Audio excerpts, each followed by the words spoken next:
You'll remember that when a wave goes through two openings, we end up getting diffraction from both of those openings. Now, as a result of those two diffracted waves coming from those two openings, we get interference. That interference pattern will be unique, and it'll be predictable.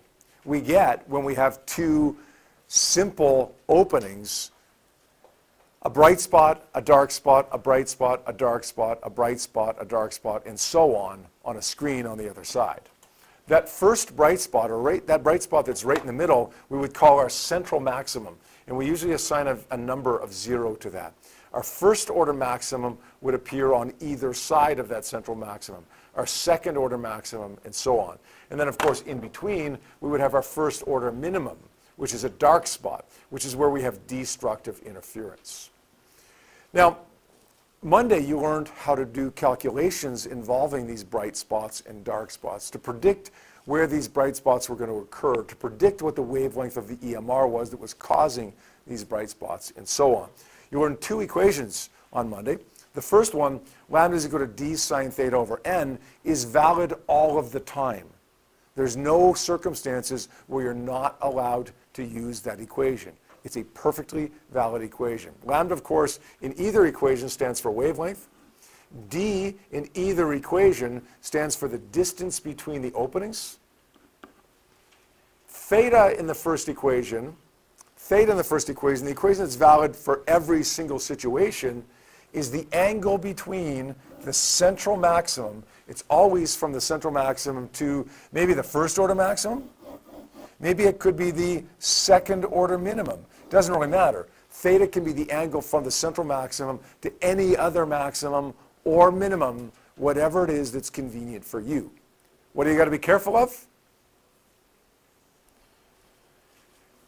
This is what you got to be careful of. What would the value of n be if I went from the central maximum to the first order maximum? N would be 1 there, right? Because 1 minus 0 is 1. If I went from the central maximum to the second order minimum, what would the value of n be then? It would be 1.5, because we're halfway between the first maximum and the second maximum. So you're allowed to use whatever value of, or whatever maximum or minimum you want, whatever theta you have given to you, you're allowed to use that theta, as long as you're consistent with your value of n, n being the difference in the maximum or minimum number. Now, down here, we got a couple more variables in this equation that has the big if after it. I'll tell you what the if means in just a moment. L stands for the distance from the openings or the slits to the screen. Sometimes we make that an uppercase L, sometimes we make it a lowercase l, it doesn't really matter. It's that distance from the slits to the screen.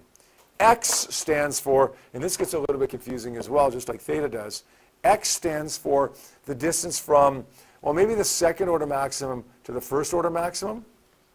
Maybe it's the first order maximum to the second order maximum on the other side. Maybe it's the second order minimum to the second order maximum on the other side. It doesn't really matter. It's a distance from one maximum or minimum to another maximum or minimum. Now, what do we got to be careful of? Same thing as we had to be careful of with the value of theta. N has to be consistent with it. What would be the value of n right here? If our distance was 2 centimeters from maximum 1 to maximum 2, the value of n would be, McKenna? 1. What would the value of n be right here if we're going from the first maximum on one side to the second maximum on the other side? What's the value of n, Martin, going to be there? 3. Now, the easiest way to do that is to say 1 take away -2, 1 minus -2 gives me 3. Or you can just, in your head, say, okay, I'm going from 1 to 0 to 2, it's got to be 3, the difference between those two maxima. And what about this one? From the second order maximum on one side to the second order minimum on the other side, n would be what? What is it? 3.5. Yeah, exactly. It's going to be 3.5 because it's the same thing as saying, look, 2 minus -1.5, because that's what that minimum would be, right? 1.5. 2 minus -1.5 gives me 3.5. So just like with theta, it doesn't really matter what you do for x In fact, it's even more versatile than theta is because theta always has to be measured from the central to some other maximum in. X can be measured from whatever you want to whatever you want, as long as the value of n is consistent with it. Now, what about this big if that we see right there? Okay, there is no if associated with the first one. The if associated with the second one tells us that it's only valid when we're dealing with fairly small angles. Now, why is it only valid if we're dealing with small angles? Because truly, it's an approximation. It's always an approximation. If we went through the derivation of this equation, you'd find that we have to make an approximation to make this work. But at small angles, it's a very, very good approximation. But at bigger angles, the approximation becomes not quite so good.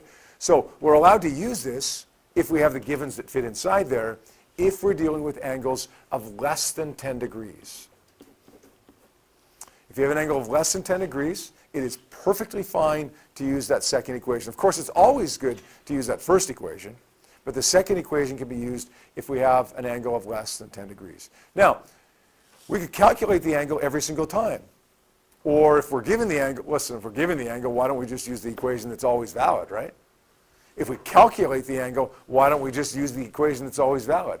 There's a little shortcut that we can use sometimes, a little rule of thumb that we can use to determine whether we should try using this equation or not. If L, the value of L right there, is greater than 10 times x, that means we're allowed to use that equation. That means the angle will be less than 10 degrees. Does that make sense? Now, that's erring on the side of caution. If L is, let's say you calculate the value of 10x, and L is, just slightly smaller than the value of 10x, it would probably still be under 10 degrees by a little bit. Okay, it's a rule of thumb. It errs on the side of caution. If you find that L is not greater than 10 times x, well, then you're going to need to find the angle. And sometimes you're going to find, oh, shoot, it was 9.7 degrees. I could have done it without calculating the angle. That's okay, because the rule of thumb doesn't mean extra work for you. The rule of thumb just means that 9 times out of 10, you can avoid finding the angle. 1 time out of 10, you find the angle and, it would have worked anyways.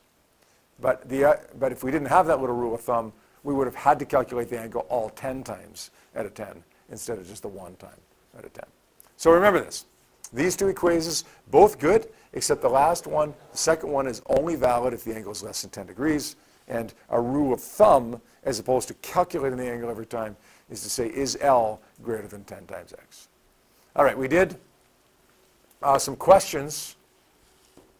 We'll come back to this. If you remember on Monday, we talked about polychromatic light as well. We'll come back to that in a little bit here. Let's just take a look at a couple questions here first. We had 3 sets of them, I think. The first was on page 689. Is there any issues with any of those questions on page 689? Okay, let's take a look at question number 3.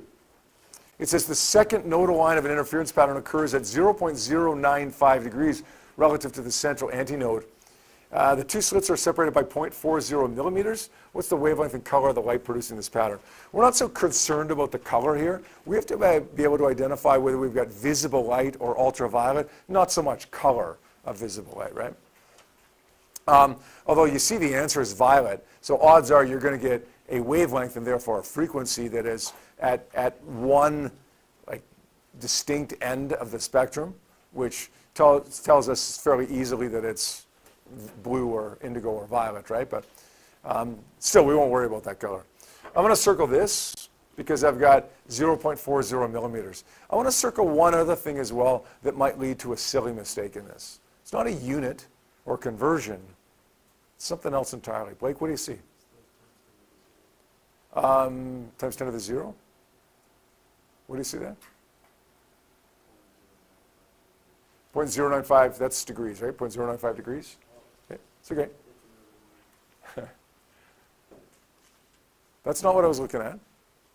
Although, by the way, 0.095 degrees, that's well under 10 degrees, right? Which means that both equations would be valid. Although it seems like if I have that angle, why wouldn't I just use the one with the angle that's always valid, right? But that second one is valid because, again, we're well under 10 degrees. What else do you see in here that you think that I might want to circle to avoid making a silly mistake? Like the central antinode? Central antinode? Yeah. Or like the second nodal Nodal line. Yeah, it's antinode versus node. Okay, let's draw this out, okay? Here's my central antinode, 0. Here's my first order antinode, my second order antinode, but I'm looking for the central antinode and the second node. So what's n going to be? Not 2, n's going to be, Maddie? 1.5, good. How many people recognize that n was 1.5 in that one? How many people made n2 there? So be careful, right? Node versus antinode. Sometimes helpful to draw it out like this. Helps us to visualize what the value of n is going to be. All right, I have the value of theta, 0.095 degrees. And I've got the distance the slits are separated by, 0.40 millimeters, or 0.40 times 10 to the minus 3 meters. What is that? L, D, X? The two slits are separated by this distance. What is it? Somebody said it over here. Yes, you're right. No, it's millimeters. Yeah. So it is D, the distance between the slits is D, and it is 0.40 times 10 to the negative 3 meters because it is millimeters. Now, we could use the lambda is equal to xd over n times L because it's a valid equation at small angles, but why would we? Given what we have, why not just use the equation that's always valid? Lambda is equal to d sine theta over n.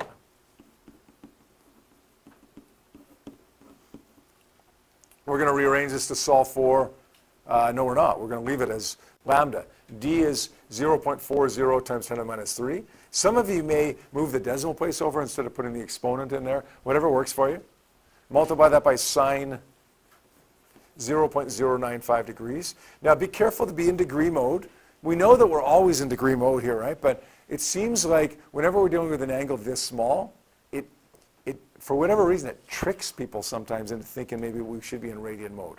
Okay, you will never use radian mode in physics 30. Never, no matter what the angle is. N is 1.5. So let's figure that out now.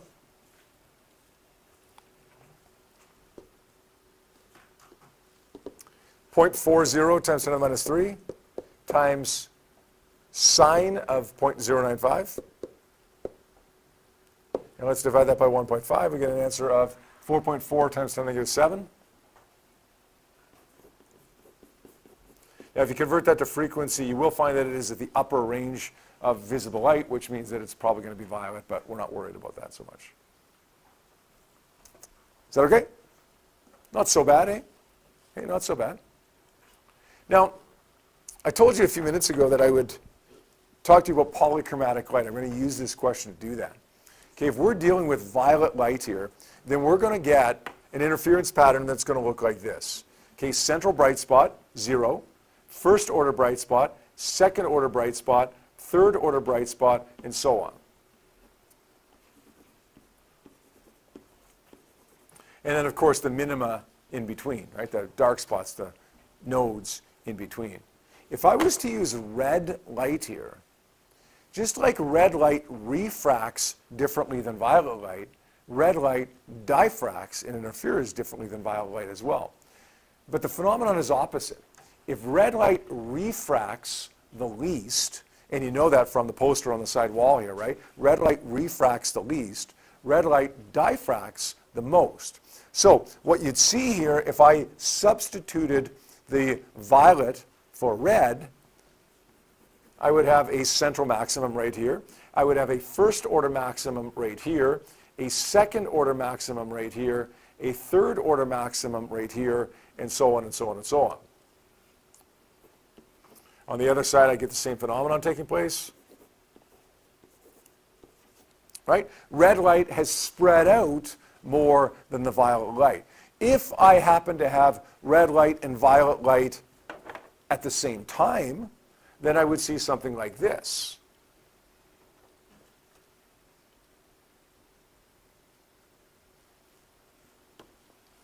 I would see multiple spectra. I would see a first order maximum, a central maximum right here, which would actually be a combination of violet and blue. And then I would see a first order maximum right here, not a first and a second. Those are both first order maxima, right? I would see a first order maximum that consisted of two separate lines, a violet line and a blue line. I would see a second order maximum. I would see a third order maximum, and so on. Now, if I had white light, which is all the colors of the rainbow, not just violet and blue, but red, orange, yellow, green, blue, indigo, and violet, then what I would see is a central maximum that would be, well, I draw it as yellow, but it would be white light. If I draw it as white, you're not going to see it, right? Okay, it would be white light. It would be all the colors of the rainbow mixed together, like the light coming from the sun. And then that first order maximum would have red, it would have orange, it would have yellow, it would have green, and so on, except it would be backwards. Instead of Roy G. Biv, it would be Viv G. Yor, right? Violet, indigo, blue, and so on. So we get this, a similar phenomenon as we get with dispersion, except that A, it's reversed. Red light refracts the least, red light diffracts the most, and B, we get multiple spectra here, right? If we shine white light through a prism, as you can see on the wall there, we get one continuous spectrum, right? If we shine white light through a diffraction grating, or two slits, two openings there, then we get multiple spectra. We get a first order spectrum with all the colors, a second order spectrum with all the colors, and a third order spectrum with all the colors. Make sense?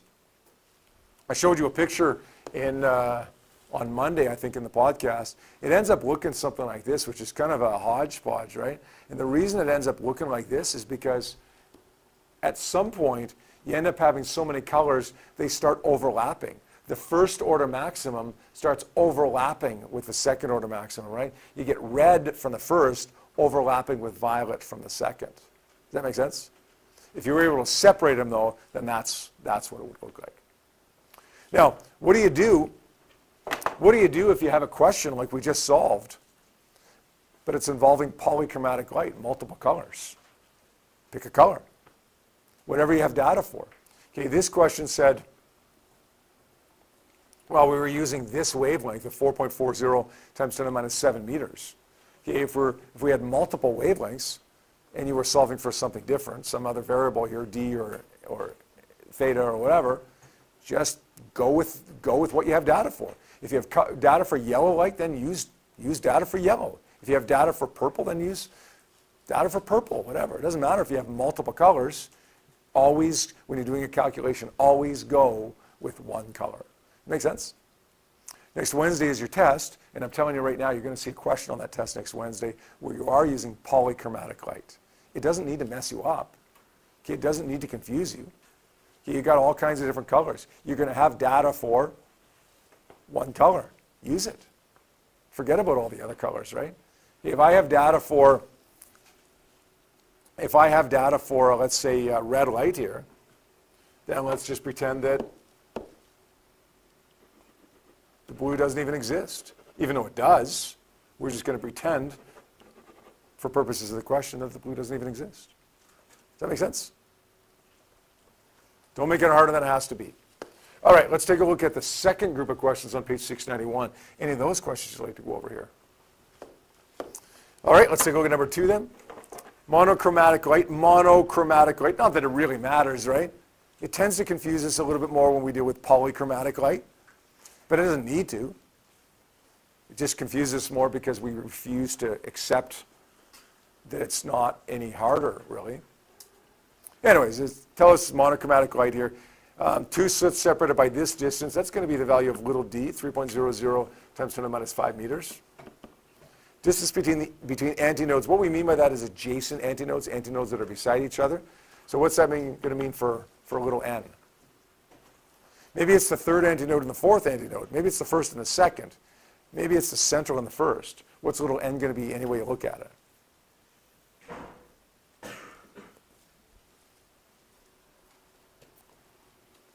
Somebody said it? It's going to be 1, right? If we're talking about the first and the second, n's 1. If we're talking about the 17th and the 18th, n's 1. And the distance between those antinodes, that's the value of x, 3.10 times 10 to the negative 2 meters. The screen is 1.5 meters from the slits. Don't worry about the color again. That's not such a big deal for us. The wavelength is a big deal for us. Now, looks like we want to use this other equation, that second equation, right? xd over n times L, because all the givens fit that, right? But before we do this, every single time before we do this, we got to do a little check. What's our check? Is L greater than 10 times x? What's x? 3.0 times 3.1 times 10 to the minus 2. So 10x equals 3.1 times 10 to the minus 1. Is L greater than that? Is 1.5 greater than 0.31? Yes, by a long shot, right? That means our angle is well under 10 degrees. That means we have no issue whatsoever using this equation.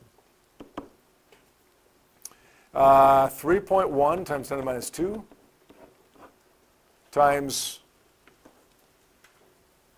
d 3.0 times 10 to the minus 5 divided by n, which was 1, times L, which is 1.5.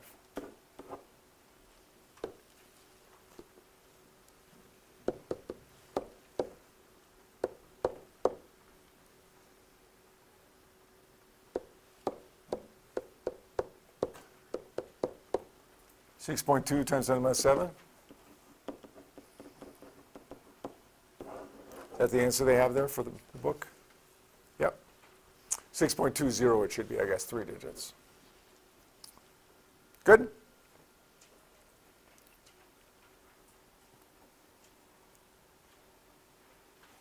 Now, just a quick question. What would we do there? Like, what would we do if L was not greater than 10 times x?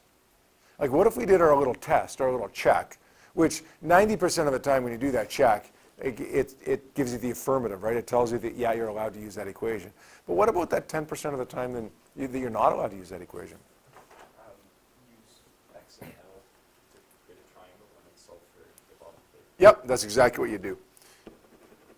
If this is the central maximum, first order maximum, second order maximum, and you get the value of x between the central and the second, let's say, and L is from the screen to the slits, then you could find the angle right here by using some trigonometry, right? Tan theta is equal to x over L, and solve for theta. In this case, if you did that,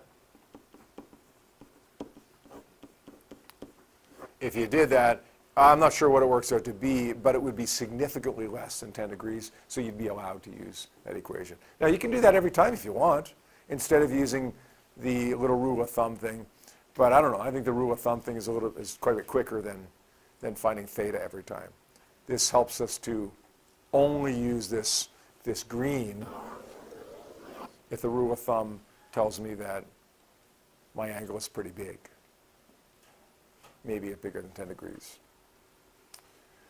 Okay, let's take a look at number 3. It says a student used a wavelength, light of wavelength 5.0 times 10 to the minus 7, found that the distance between the third node and the central antinode is 0.1 meters. The screen was located 1.2 meters away from the slits. How far apart are the slits? What do I want to circle here? No units. They're all meters, so that's good. What do I want to draw attention to here? They would easily lead to a mistake, yeah? Yeah, node and antinodes, right? I guarantee you, if this is a unit test that's multiple choice, A, B, C, D, like you make them both antinodes, and that answer is going to be there, right? Like you're gonna walk away thinking, oh, I got it, yes, I got it, but you didn't because you were careless. Okay, what do we got given to us in this one? Tell me, Julia, tell me one thing that I have given to me in question number 3. Good. I should start writing with my pen, not my eraser. L is 1.20 meters. Good. Mary, tell me something else that I'm given in question number 3.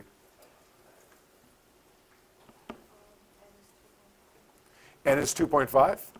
Okay, I'm going to double check that here. Let's make my central antinode, first antinode, second antinode, third antinode. From the central antinode to the third node and is indeed 2.5. Good. What else I got? Quinn, anything else that I have there? Good. 5.00 times 10 to the minus 7. By the way, that 2.5, we would consider that to be an exact number. It's exactly 2.5, which means it wouldn't count for significant figures. Does that make sense? So we'd still be at 3 digits here for an answer, not 2. What else I got? Or do I have anything else here? Yeah? Yep. Good. X is 1.0 times 10 to the minus 1. Or just 0.100.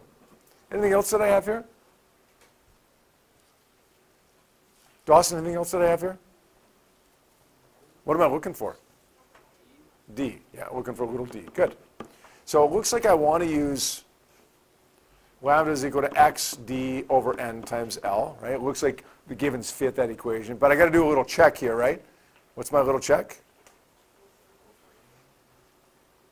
Is L greater than 10 times x? L is 1.2.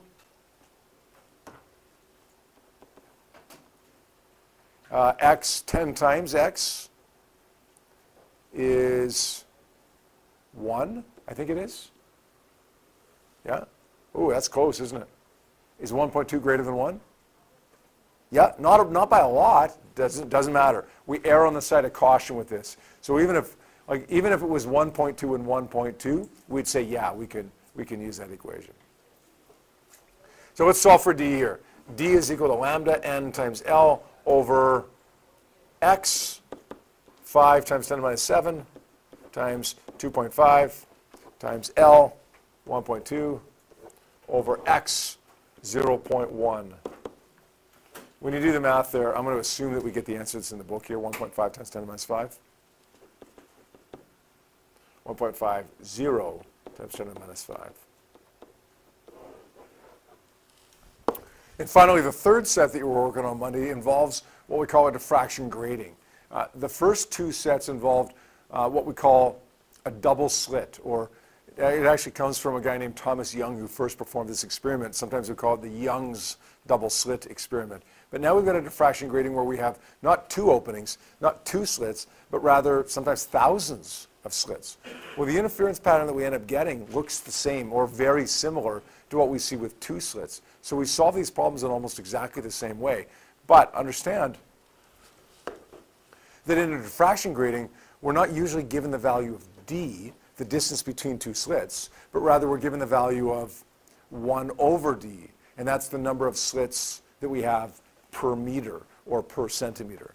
So instead of having, look, here's 2 openings, and the value of little d is the distance between those 2 openings. Rather, now we've got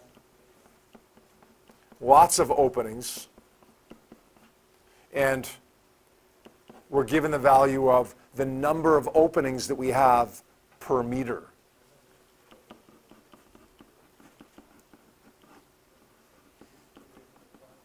So what you got to recognize when you see one of these questions is that when you're given something like 2,500 lines per centimeter or number of slits per meter, you got to flip it over to get little d, and then you treat it like any other question that we've solved over the last few minutes here. So let's take a look at one or more of these questions on page 693. Which one or ones would you like to go over here? All right, let's have a look at question number 1. It says, an unknown wavelength of light is incident on a diffraction grating who's with 2,500 lines per centimeter. What is that? 2,500 lines per centimeter. I don't remember seeing that one in any of the questions that we've done today. Lines per centimeter is what variable?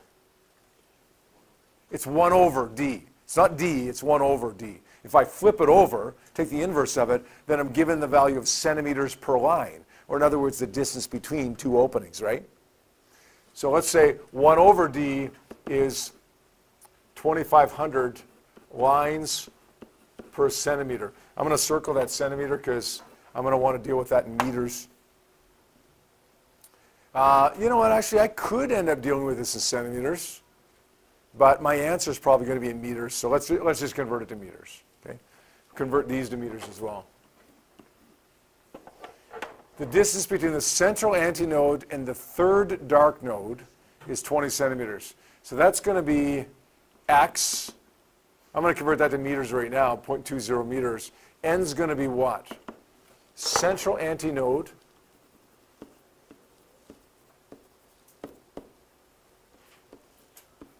and third dark node, N is going to be 2.5.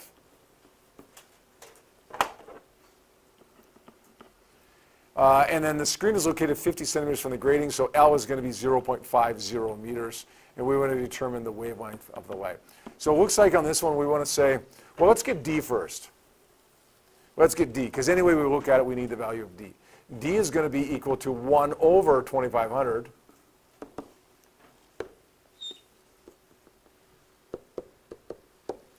Which gives me 4 times 10 to the minus 4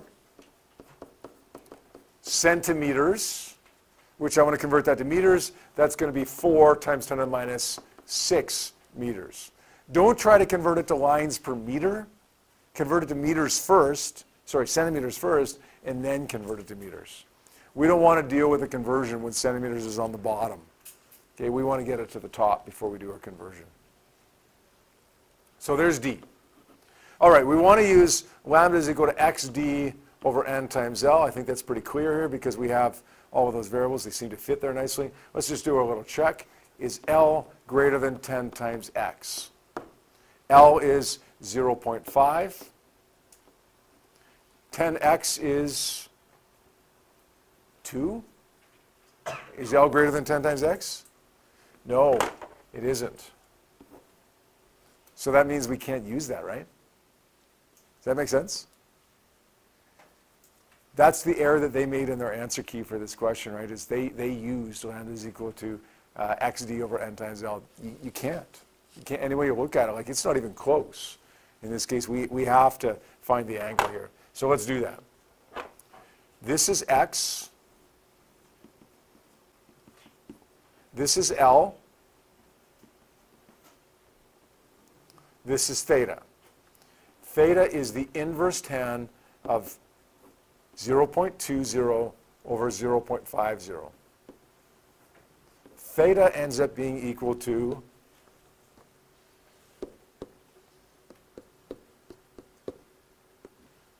21.801 degrees. Like that's way over 10 degrees, right? Like we're getting a significant error in using that xd over n times L equation now. So significant that we can't. We don't want to try it. So now let's go to our other equation, d sine theta over n. D is 4 times 10 to the minus 6 times sine of 21.801 over n, which is 2.5.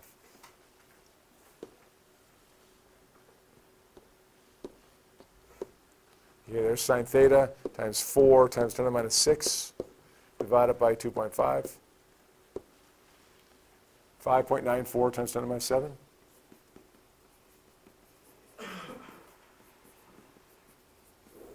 What did I say the answer was that they gave in the book? 6.40 times 10 to the minus 7. So that's quite a bit of a difference, right? If you're dealing with an angle of, let's say, 8 or 9 degrees, there may be a slight difference in the answer, but I promise you that they would accept, that would probably be a numeric response in that case, they would accept both answers. I've seen that before where they've actually accepted 2 answers because the angle is like 9 degrees and it's slightly off. But if we're dealing with an angle that's 21 degrees, we're going to get 2 answers that are way off of each other, and they will not accept both of those answers. That's the only one they take there.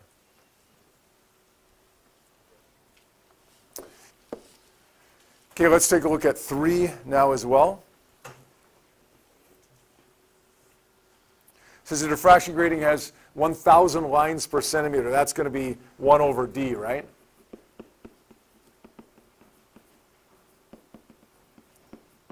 But we don't want the lines per centimeter. We want it in meters. Red light of wavelength 750 nanometers which is 750 times 10 to the minus 9 meters. Screen is 3 meters away. What's the separation between bright antinodes? When we say bright antinodes like that, we mean adjacent antinodes, so antinodes that are right beside each other. So n would be equal to 1, because we're talking about them right beside each other. We want to find out what that distance is. Now, looks like we want to use lambda is equal to xd over n times L again. But you know what, let's find d first, actually, before we try that.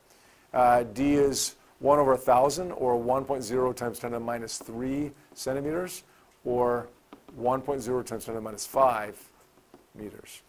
Now, to use this equation, I want to do my check, right? Is L greater than 10 times x? I got a problem. I don't know what x is. Well, maybe we should just find theta then. See if it's bigger than 10 degrees. I got a problem. I don't know what x is. I don't have a way of finding theta. So here's what I've got to do in a situation like this. I wouldn't anticipate, to be honest, you'd see one like this. But if you do, like the only way you can do it is with this equation. You've got to assume it's valid. Now, we can do a little check after the fact, but we have to assume it. X is what? Lambda times n times L over d, assuming that it's valid. Times that by n, which is 1. Times it by L, which is 3, divided by D, which is 1 times 10 to the minus 5.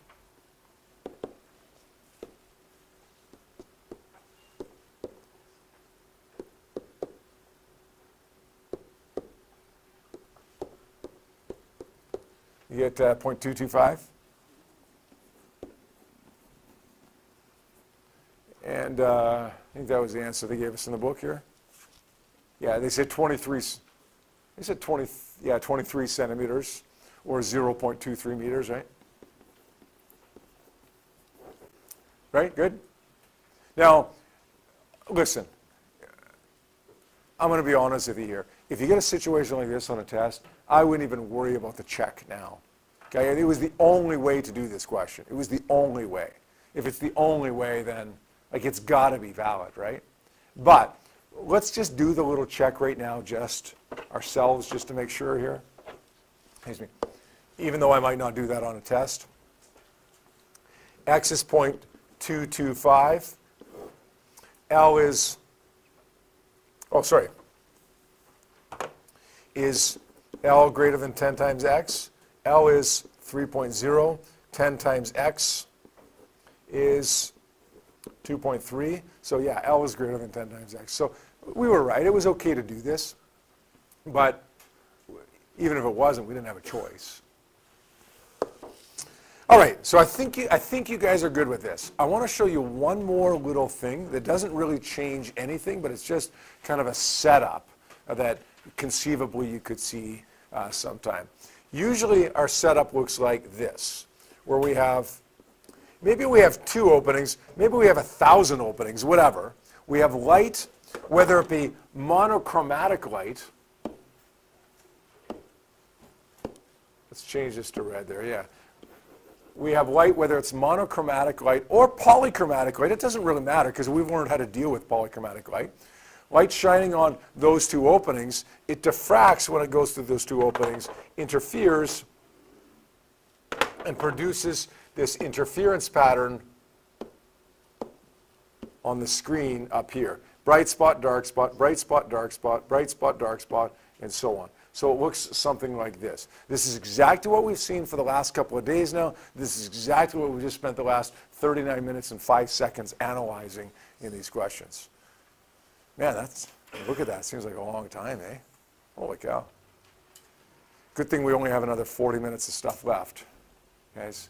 If you made it through the first 40 minutes, you can make it through the next 40 minutes, right?